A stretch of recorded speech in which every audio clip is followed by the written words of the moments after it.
যারা জানলে লোক ধরেন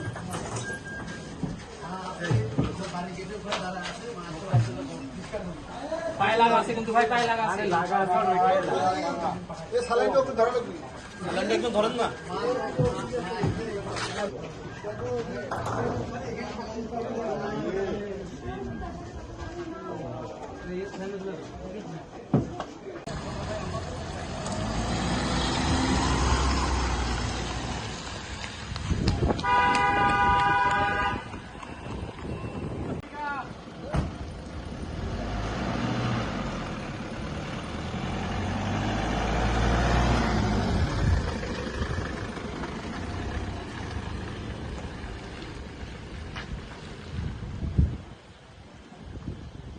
পেশেন্টটা আসলে আমার কাছে আসে এমার্জেন্সি ডিউটির সময় আপনারা তো দেখলেনই।